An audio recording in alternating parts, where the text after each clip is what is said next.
Hello, everyone. Welcome back to Cascadia Inswinger. I'm Eddie Smith with my co-host John Floresca, and we are talking a lot of soccer in this show today. We're going to start with Portland facing off against the LA Galaxy. This one was a close one. Could have gone either way. Could have gotten a point out of this. Unfortunately, was not in the cards for the Timbers, and they ended up losing 3-2. John, talk about this match. Well, Portland's trending the wrong direction since the MIB tournament. They have only 1 point in their 3 games since coming back. They've had some tough games against Seattle and RSL. This game, I think, could have gone Portland's way if they had played their starting lineup to begin with. They played a B lineup to start. They kept Blanco and Valeri and Yamichara and Abobasi on the bench to start the game. Even though all of them got subbed in, I do think that they had put themselves in too big of a hole to make a possible comeback. Although it was only 3-2, the Timbers goal in the 92nd minute makes it look a lot closer towards the end there than it really was. I think LA came out here knowing they needed a win. They're a team that's fighting back, and it's unfortunate that this game had to happen this way, that because of the Cascadia matchup on Sunday, that they had to play or they didn't have to, but that they decided to play their B lineup. I would have loved to see a full-strength Portland squad take on a full-strength LA squad. Yeah, I'm almost wondering if it was the wrong move to just rest the players because it looks like what they were doing was just resting players for the match coming up against Seattle. I think with the way that Portland's trending, they should have just gone all out for this match, get those points, because yes, you have a rivalry match coming up against your heated rivals, but at the same time, it's just that, a rivalry match. You still need to get your points in to move up the ladder, to get yourself into a playoff spot and try to get yourself into a good playoff spot. So is it really worth risking a mid-season match that you really should get 3 points from to go after your rival um, in just a heated match, which could result in injuries? And I don't know if it's worth it. We'll find out on Sunday whether this move was worth it for Savarese. I think that's the right decision to have the players fresh for that match. That's a matchup everybody's looking forward to. However, it does hurt to drop points at home. Portland was at home against this Galaxy squad. You hate to take that approach in a home game, which we'll talk on the opposite side. Seattle rested players against RSL, but that was a road game, in which case, you don't feel like you're giving up 3 points when you're playing on the road. If you walk away with any points on the road, you're happy. But at home, you're always looking for those 3 points. This one definitely hurts Portland. It's going to hurt even worse if it was for nothing and they end up losing to Seattle on Sunday anyway. Exactly. I'm very much looking forward to Sunday's match just to see how everything works out. But before we get to that, any takeaways from this match that are positive for Portland? Well, the positive thing is their B team didn't get totally run off the park. They actually, as a team, were able to outshoot the LA Galaxy. So that's great news to see. The main thing that you like to see is that Yamichara is back on the field and that he is playing again. Because remember, he was injured, especially the last couple games. And that first game against Seattle, he was not playing. So the fact that he is back and looking fresh is a great sign. Portland's got to get out of this funk. They need points badly, and they need it to start on Sunday against Seattle. Exactly. And just like you said, Portland did outshoot the Galaxy 17-15. Only problem was the shots on target went the opposite direction. 7 on target for the Galaxy, where only 3 on target were for Portland. Portland did outpossess the Galaxy pretty well, and the passing accuracy was right there as well. So, I mean, everything kind of shows, or most everything kind of leans towards Portland having a pretty good match in this one, and it's just unfortunate that they couldn't put the ball in the back of the net. Yeah, the finishing wasn't there for the Portland Timbers. LA had some great goals. If you go back and look at their goals, They put some nice ones in the back of the net. So give credit to the LA Galaxy for going on the road and scraping out 3 points. I just wish I could have seen a full strength Timber side in this one. So moving on, let's get into talking about the Seattle Sounders and their matchup versus RSL. Well, they had the same philosophy as Portland. They put out a B lineup, or I would say theirs was more of a B plus because they still had Ladero and Rui Diaz on the field. But they made the decision to bench Joao Paulo, Jordan Morris, and Gustav Svensson. So basically, over half of their midfield was reserve guys. Going on the road, at this point, you're playing for a draw with that sort of lineup. They are very disappointed not to get the win, though, because they had the lead twice, and they essentially pulled what happened to Portland a few days earlier, where they blew that lead twice, and it ended up with a 2-2 draw. I think initially I was happy with the draw, but after hearing Schmetzer talk post game, he was very disappointed. He said a championship team closes that game out when they're up 2-1. What are your thoughts? Yeah, I completely agree with that.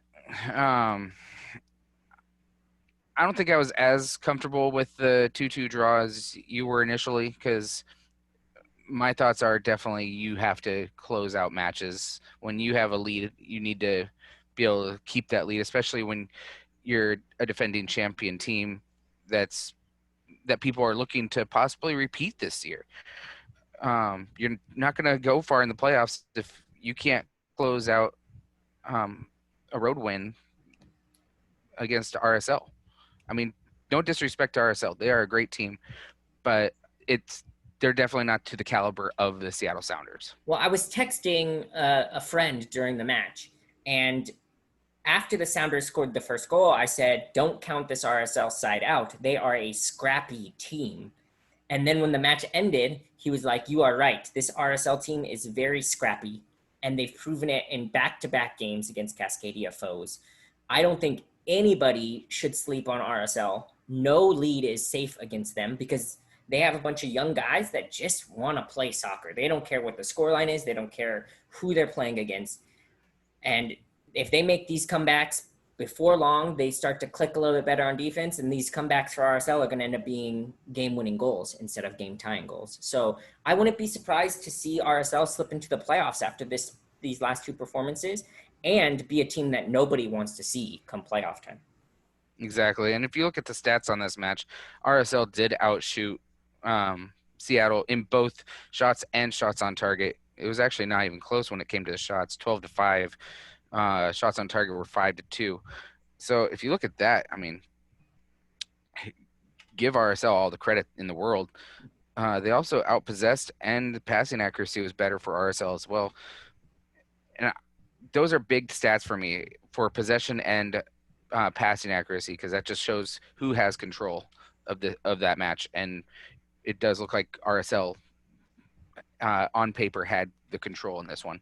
I've watched the highlights of this game a couple times, and the last 15 minutes was one-way traffic towards Seattle's goal. And if it wasn't for some big saves by Stephen Fry, Seattle could be walking home with no points. So the fact that they walked away, that's the reason why I feel walking away with one was pretty lucky. Stephen Fry gave them that 1 point. But again, if you have that championship mentality that Schmetzer wants this team to have, you got to win these scrappy games, and they didn't do that. So shall we move on to the game that everyone wants to talk about? I'm excited for this one, and I'm excited for the reason that the script has been completely flipped in just 2 weeks. The Timbers and Sounders played 2 weeks ago, and we were all jazzed about Portland being the MIB champs, Seattle really not playing well, their defense sucking. We were heavily leaning in Portland's favor. The game was in Portland. But going into this one, the total flip of the script. Seattle's trending up. Portland's trending down. The game is in Seattle. So do we end up shooting our own foot again and just go Seattle all the way on this one? You know, if this was right after the MIB tournament, like with what the match was in Portland, I would have been, again, all for Portland.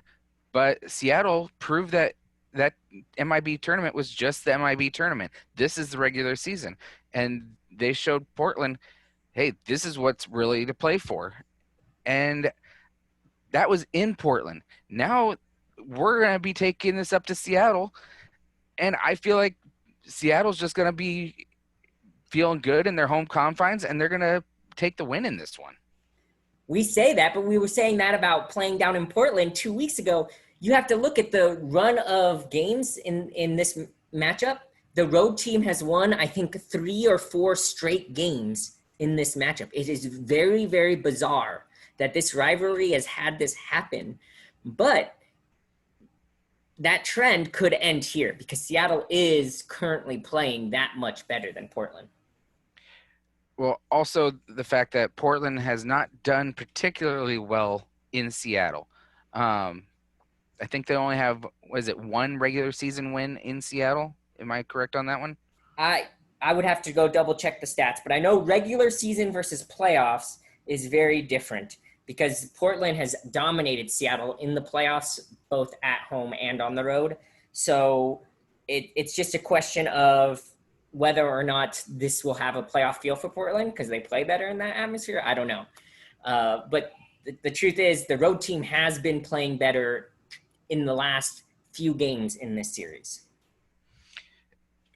Yeah, but with also how the two teams are trending, I do think Seattle has the upper edge in this one. Portland, they're definitely have to pull some uh, pull some heart into this match coming up to to give themselves a chance of gaining the victory, as they've had some decent matches, just haven't been able to put them all together, and that has to um, go against your mentality and think that you're not going to do anything. So they need to pull some heart out and put some fight into this match. Yes, they do. I think Portland needs this 3 points way more than Seattle does. So we'll see if that plays a factor in the result. One thing that I'm interested in on both sides of the ball is lineups. You do know that they rested a bunch of players midweek, so we're expecting to see first team lineups. What is Seattle's first team back line? Arriaga started on Wednesday against RSL. He is supposed to be that starting DP. We know he lost that spot with his performance in the MIB.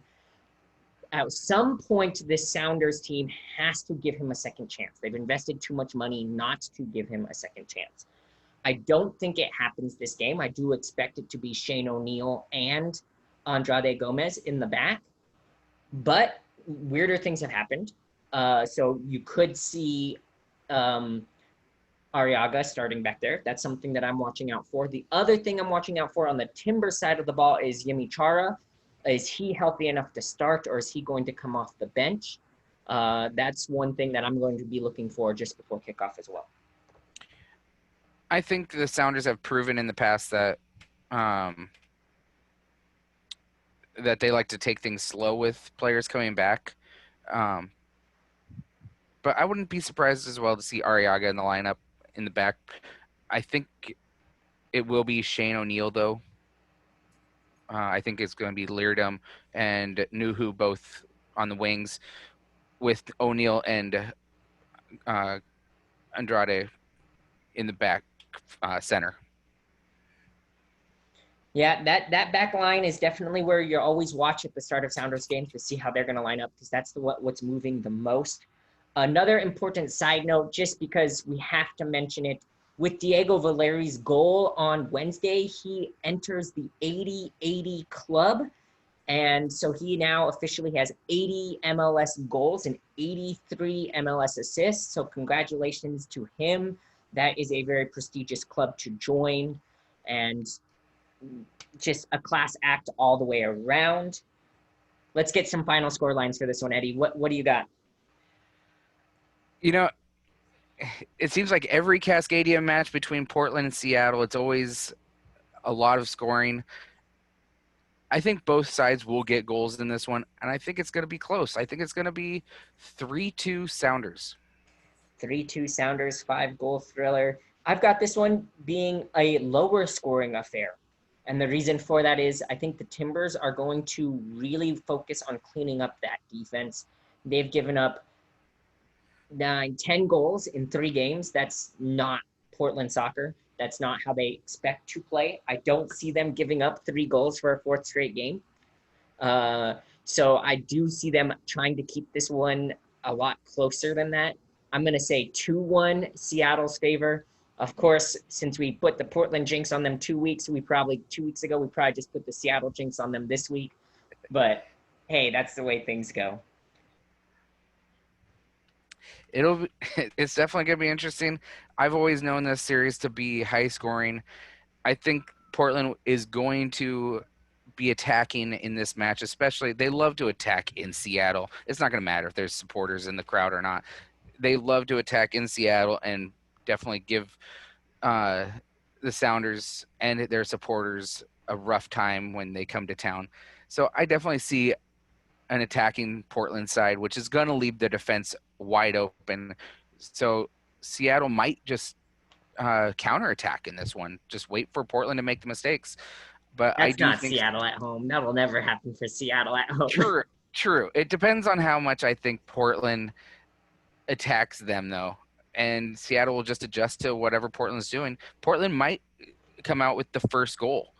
They might have the lead with 2 goals. It might be 1-0 Portland, then Seattle ties it 1-1, and then Portland goes up 2-1. But I do think that Seattle will come out victorious in this match. Well, we have just more than 24 hours to see, as the game is Sunday at 7 Eastern. I'm highly disappointed that it is not nationally televised. I don't know what MLS is thinking by not nationally televising a Cascadia matchup. I know that the LA Derby, the El Tráfico, is happening starts 30 minutes later, and that's the nationally televised game. But come on, it's Seattle, it's Portland. This has to be nationally televised. What was the other one that we were talking about before we did the show of that's going to be nationally televised? It's going to be Yeah, like the earlier Orlando, or no, Miami, Nashville. It's Miami, Nashville.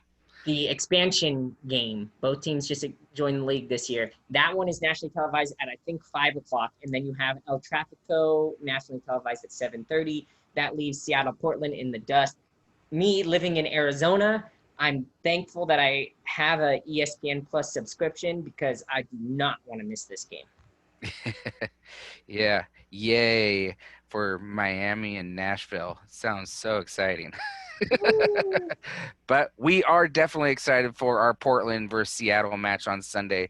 Doesn't matter if it's nationally televised or not, still going to be highlight reel soccer. It's going to be a fun match. I'm excited. Well, we hope you guys enjoyed the show. Please make sure to like, subscribe, comment. I'm curious as to what you guys think the scoreline for this game will be, and whether or not you are upset, just like I am, that it is not nationally televised. We need to write some letters to MLS and get that fixed. I hope you guys enjoyed the show, and as always, go Cascadia.